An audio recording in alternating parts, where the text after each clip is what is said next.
దేవుని కృపావాక్యం వింటున్నాం. మీ అందరికీ ప్రభు పేరట వందనాలు చెల్లిస్తున్నాము.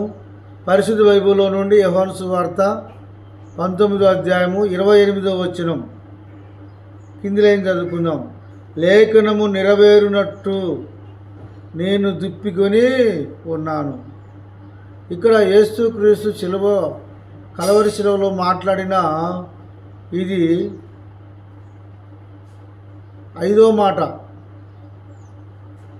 ఈ 5వ మాట మనం జ్ఞాపకం చేసుకున్నట్టయితే యేసుక్రీస్తు అంటున్నాడు, లేఖనము నెరవేరినట్టు నేను దుప్పికొని ఉన్నాను. లేఖనము నెరవేరినట్టు ఆయన దుప్పికొని ఉన్నాడు. ఆయన శిలువలో కొర్రాలతో కొట్టినప్పటికీ, తలకు ముళ్ళకిట్టం పెట్టినప్పటికీ, మంచి మధ్యాహ్నము భూమికి పైగా ఆకాశానికి కింద మధ్యలో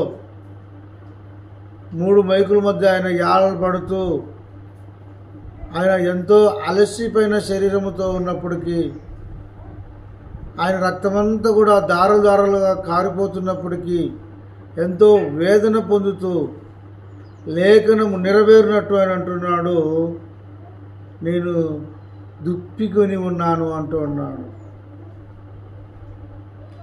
లేఖనము ముందుగానే రాసి పెట్టారు పాత నిబంధనలో.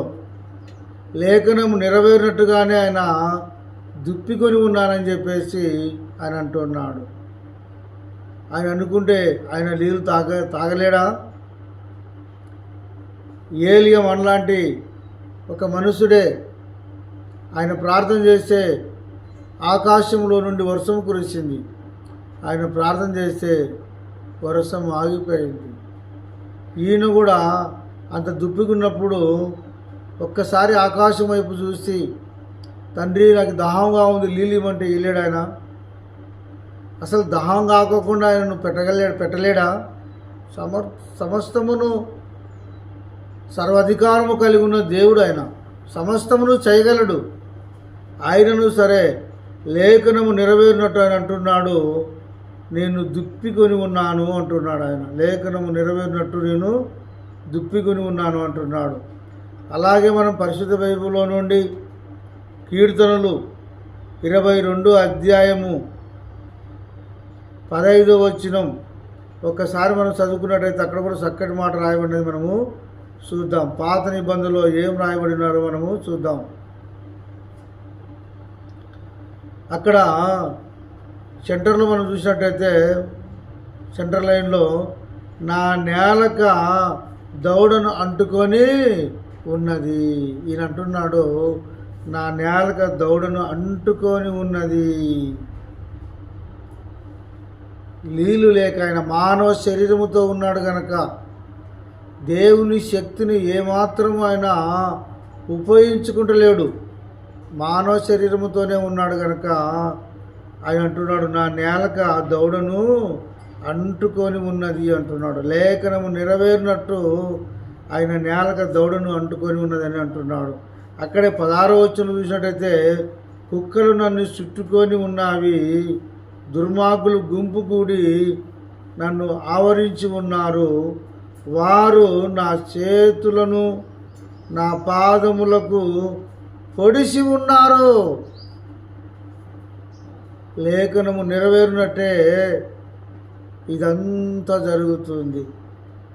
కుక్కలు ఎలాగైతే అన్నీ కముసుకొని ఒక జంతువుని కానీ ఏదైనా ఒక కుక్క పందిపిల్లని కానీ అన్నీ వచ్చి పీక తింటూ ఉంటాయి, కొరుకుతూ ఉంటాయి. అలాగనే యేసుక్రీస్తు కూడా లేఖనంలో రాయబడి ఉన్నది, కుక్కలు నన్ను చుట్టుకొని ఉన్నవి, దుర్మార్గులు గుంపిగూడి నన్ను ఆవరించి ఉన్నారు, నా చేతులకును నా పాదములకును పొడిసి ఉన్నారు, కాళ్ళకు చేతులకు ములికిలతో కొట్టి ఉన్నారు. ఆ వేదనలో యేసు ప్రభు ఉన్నప్పుడు లేఖనము నెరవేరినట్టుగా అంటున్నాడు, నేను దుప్పికొని ఉన్నాను అంటున్నాడు. మరొక మాట మనం జ్ఞాపకం చేసుకున్నట్టయితే కీర్తనలు 69:21 వచ్చిన మనం ఒకసారి చదువుకుందాం. 69:21. వారు చేదును నాకు ఆహారముగా పెట్టిరి, నాకు దుప్పికున్నప్పుడు సిరికను నాకు తాగనిచ్చిరి. చేదు సిరక నాకు ఇచ్చిరి అంటున్నాడు యేసుక్రీస్తు. లేఖనము నెరవేరినట్టు వాళ్ళు కూడా అక్కడ ఏం తెచ్చిపెట్టారు చెప్పండి? నాకు దాహం అవుతుంది అన్నప్పుడు వాళ్ళు మంచి నీళ్ళు ఇవ్వలేదు, చేదు నీరు ఇచ్చారు. యాపాకు బాగా దంచుకొని దాని రసం పిండుకొని కుండ నిండా తెచ్చారేమో, అందుకే చేదు నీరు నాకు ఇచ్చాడని చెప్పేసి యేసుక్రీస్తు చెబుతూ ఉన్నాడు. లేఖనము నెరవేరినట్టు ఆయనకి దుప్పిగా ఉన్నాడని దేవుని యొక్క వాక్యం సెలవిస్తుంది. అలాగే మరొక వచనం మనం జ్ఞాపకం చేసుకున్నట్టయితే మత్తయి సువార్త 5వ అధ్యాయము 6వ వచనం ఒకసారి మనం చదువుకున్నట్టయితే అక్కడ చక్కటి మాట రాయబడి ఉన్నది.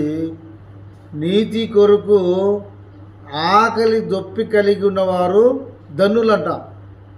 యేసుక్రీస్తు నీతి కొరకు ఆకలి దొప్పి కలిగి ఉన్నారు. ఆయన ధన్యుడు. ఎందుకు దుప్పికున్నాడు? ఆయన మన నిమిత్తము ఆయన తన ప్రాణము పెట్టుటకే ఆయన ఆకలి దుప్పిగా కలిగి ఉన్నాడు. మన కొరకు కలవరి శిలువలో మరణం పొందటానికే ఆయన ఆకలి దుప్పిగా కలిగి ఉన్నాడు. మన కొరకు లోక పాపలు మోసుకొని పోవు దేవుని గొర్రెపిల్ల వలె ఆయన ఆకలి దుప్పి కలిగి ఉన్నాడు. మనం పాతాళానికి పోకుండా, అగ్నిగుండంలో పడిపోకుండా మనం రక్షించడానికే ఆయన ఆకలి దుప్పి కలిగి ఉన్నాడని దేవుని యొక్క వాక్యము సెలవిస్తుంది. మరొక వచనం మనం జ్ఞాపకం చేసుకుందాం. యోహాను సువార్త 4వ అధ్యాయము 11వ వచనం చూసినట్టయితే అక్కడ చక్కటి మాట ఉంది. అమ్మా, అప్పుడు ఆ స్త్రీ, అయ్యో ఈ బాయి నీళ్ళు లోతైనది, చేదుకున్నటకు నీకు ఏమీ లేదు, ఈ జీవజలము నీకు ఎలాగూ దొరుకును.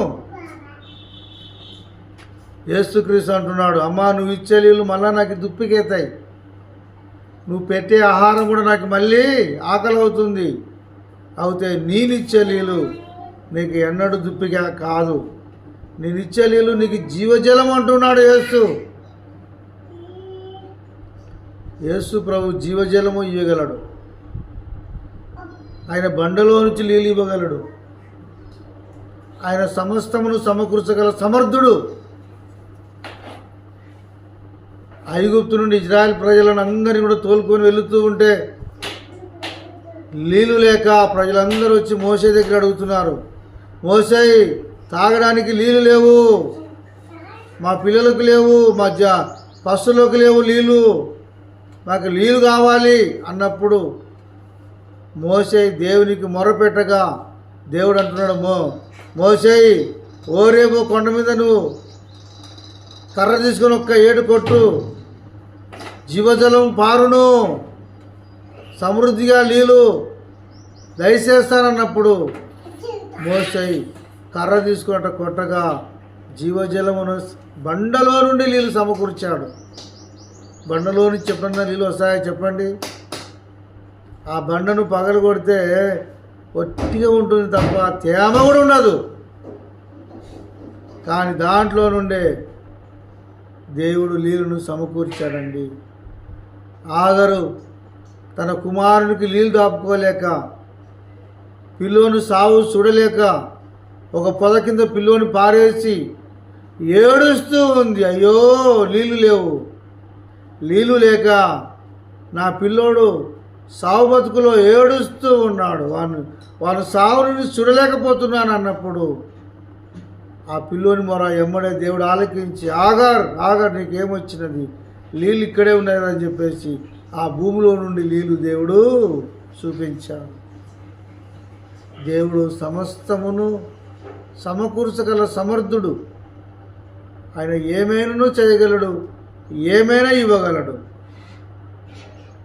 ఆ దేవుడు దుప్పికున్నానని ఎందుకు అంటున్నాడంటే లేఖనము నెరవేరునట్టు నేను దుప్పికొని ఉన్నాను. ఆయన వచ్చిన పని సంపూర్ణంగా చేశాడు. నీవు కూడా నీతి కొరకు, మంచి పని కొరకు, నీ కుటుంబస్తులందరూ దేవుని రాజ్యాన్ని స్వతంత్రించుకునే విషయంలో, రక్షణ పొందే విషయంలో, ఇతరులకు మేలు చేసే విషయంలో నీవు కూడా దుప్పికొని ఎలాగ మనం ఉంటామో అలాగ మంచి పని మనం చేద్దాం. దేవుని రాజ్యాన్ని సంపాదించుకుందాం. ఈ మాటలు దేవుడు దీవించి ఆశ్రదించును గాక. ఆమేన్.